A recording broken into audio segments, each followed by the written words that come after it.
உலக மக்களே வணக்கம். அரசியல்வாதியில்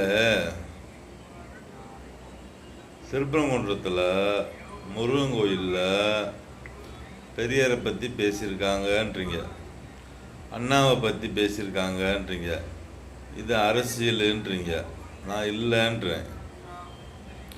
ஏன் அரசியல்வாதியை பற்றி பேசக்கூடாதா? பெரியார் கடவுள் இல்லைன்னு இருக்காரு. அப்போ கோயிலில் பேசுவாங்கள்ல,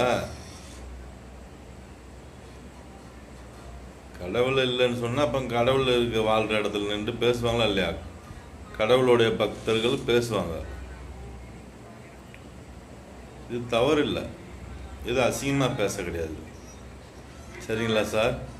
அடுத்து அண்ணா சொல்கிறாரு, ஒன்றே குலம் ஒருவனே தேவன்ட்டு. எப்படி? அவர் தமிழ்நாட்டுக்காரரா? தமிழ்நாட்டுக்காரன் அப்படி பேச மாட்டார. எப்படி ஒன்றே குலம் ஒருவனே தேவன்?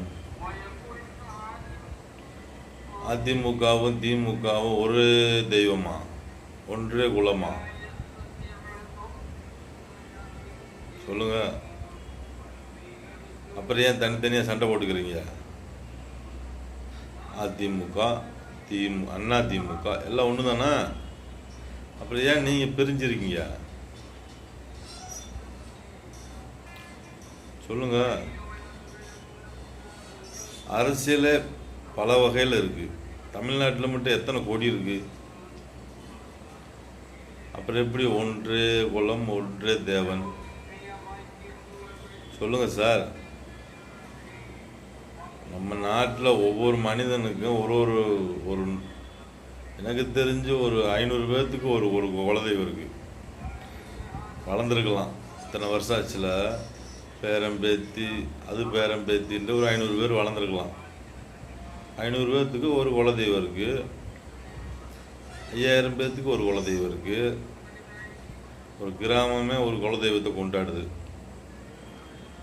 இப்படி தானே இருக்குது. சொல்லுங்கள் சார். முருகன், சிவன், விநாயகன் இது பொது கடவுள். கடவுளில் எத்தனை கடவுள் இருக்கு? அதில் மீனாட்சி இருக்கு, காஞ்சியில் காமாட்சி இருக்கு, ராமேஸ்வரத்தில் சிவன் இருக்கு, முருகன் இருக்கு. இந்த மாதிரி பல வகையான கடவுள் இருக்கு. அப்போ ஒரே தெய்வம்டா இதுக்கு என்ன அர்த்தம்?